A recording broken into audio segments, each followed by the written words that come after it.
Marina! It's me, Marina Fiona!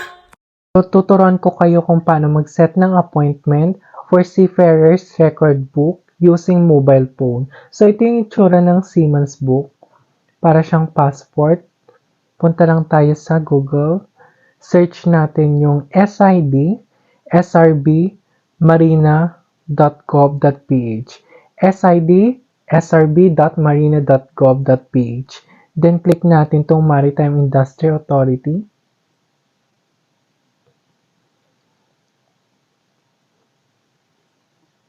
Yan, so andito na tayo sa Marina Online Appointment System. Then, schedule an appointment.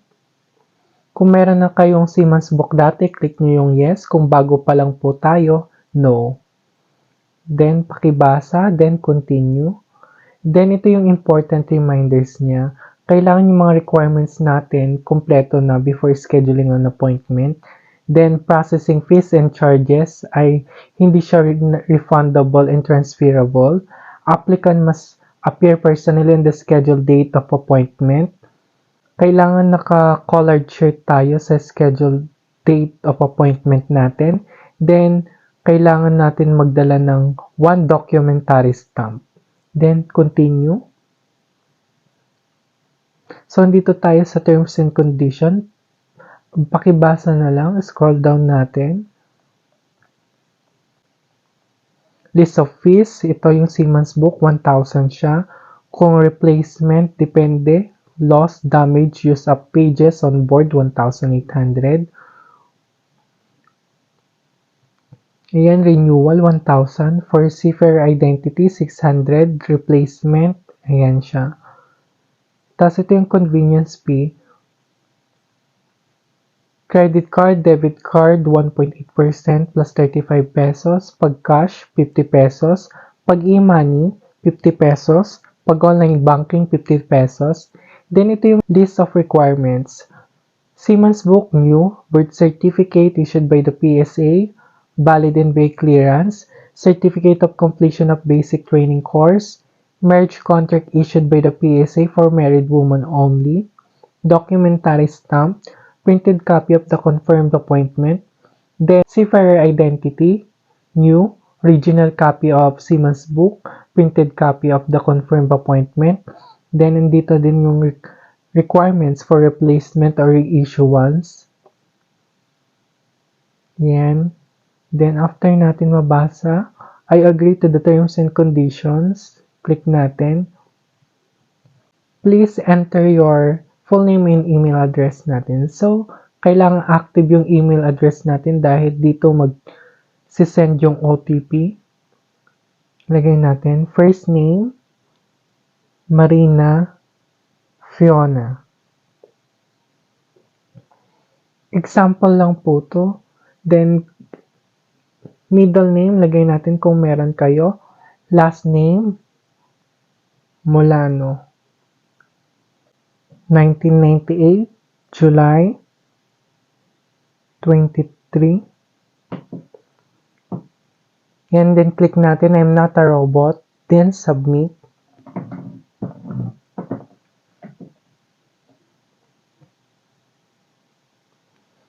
Ayan. So, 6-digit OTP. Ito, nag-message na nga sa email natin.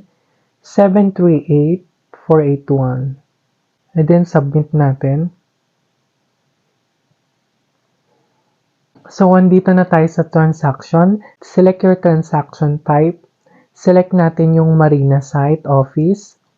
Kung malapit lang tayo sa SM Manila, click natin SM Manila. Kung nasa probinsya kayo, like Batangas, Iloilo, Cebu, click nyo yan. Kung saan kayo malapit, click natin yung SM Manila.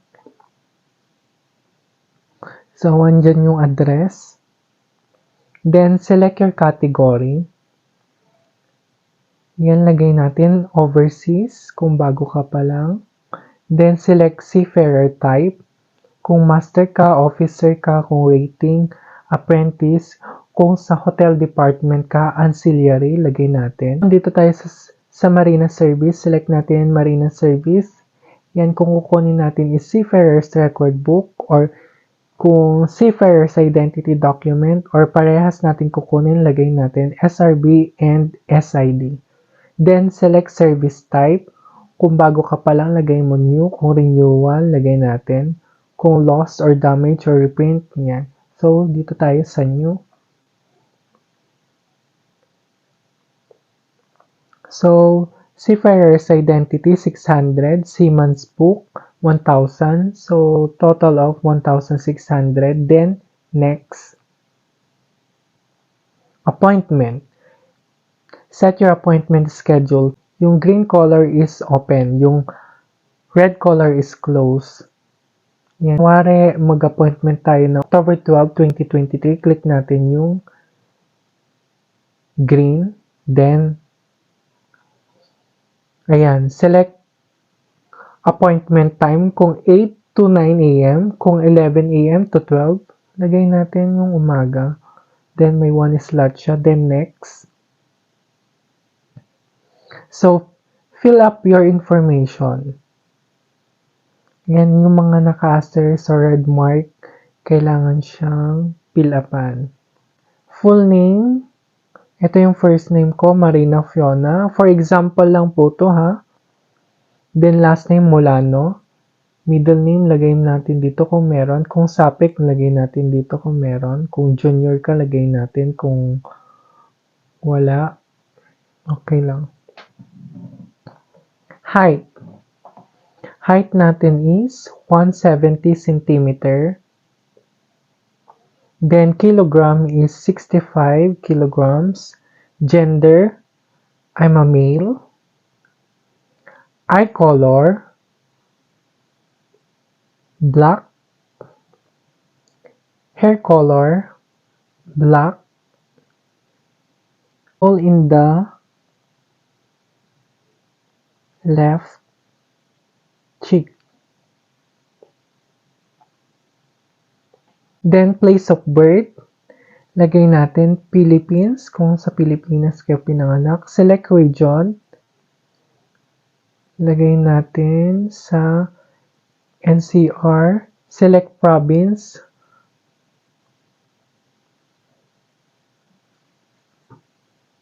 yan kung sa Manila kayo or second district. Then municipality, lagay natin example, City of Mandaluyong. Place of birth on passport or birth certificate, lagay natin dyan, Bonnie Mandaluyong.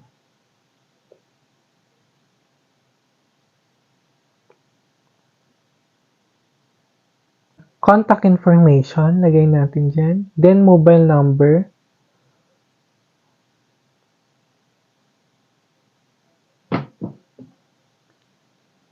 And complete address, select country, Philippines.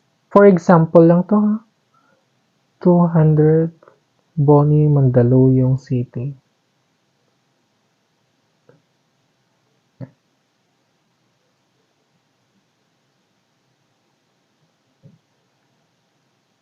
Yan, educational attainment.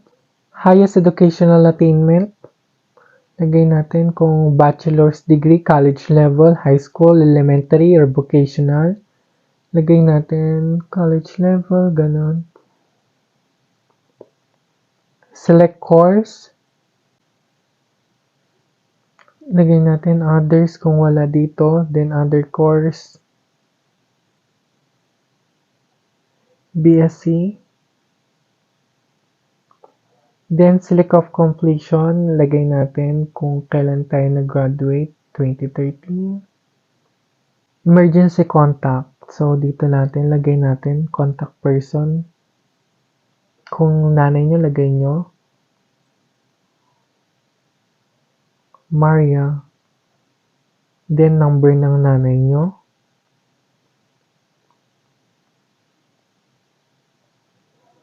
Then, address ng nanay nyo.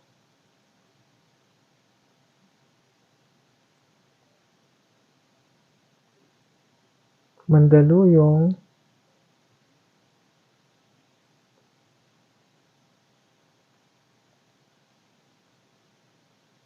Click natin next. Dito na tayo sa confirmation. Confirm your application details. Pangalan natin, Marina Fiona Mulano, email, contact number, address, andito, application details, SRB and SID, appointment details, SM Manila, schedule date, October 12, 2023, 8 a.m., then next. Ito, choose your method of payment. Kung cash, yan. Kung e-money, kung banknet, yan, e-money. Ito, posting niya is 5 to 10 minutes. Fee, 50 pesos. Procedure online. Then, select. Nandito na tayo sa instruction ng pagbabayad. So, pay your Marina bill using your mobile phone app. Open your e-money app in your mobile phone and go to bills payment. Search nyo yung pisopay.com and fill out the required fields with the 15-digit reference number generated from this website. Then, click submit and you're done. Then, ito, how to pay via GCash, kung how to pay via click, dyan. So, ito, how to pay via GCash is step 1. Generate 15-digit Pisopay reference number by clicking Generate Reference Number button. So, ito siya. Yan. Then, open GCash app in your mobile device. Step 3, on GCash app homepage, select natin yung Pay Bills. Ayan. Then, step 4, under biller categories, select Payment Solution. Then, step 5, under Payment Solution, select Pisopay. Then, number 6, enter mo na yung reference number. Then, step 7, transaction complete. Your payment will be posted in 5 to 10 minutes. So, yan. Click in Generate Reference Number. So, ito na. Click natin itong Generate Reference natin.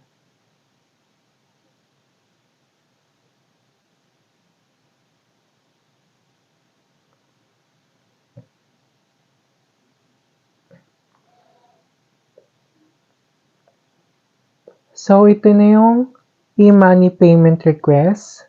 So, andito yung reference number. Ito, 15 digits. Then, amounting 1,650. Yan. Use the reference number provided above to pay your transaction using your GCash or Click mobile app. Kailangan po within 48 hours na bayaran na natin siya. Failure to pay on the given time shall automatically cancel your reserved appointment. So, dito na nga po tayo nagtatapos kung paano kumuha or mag-set ng appointment for Siemens Book using mobile phone. Sana po makatulong. Thank you.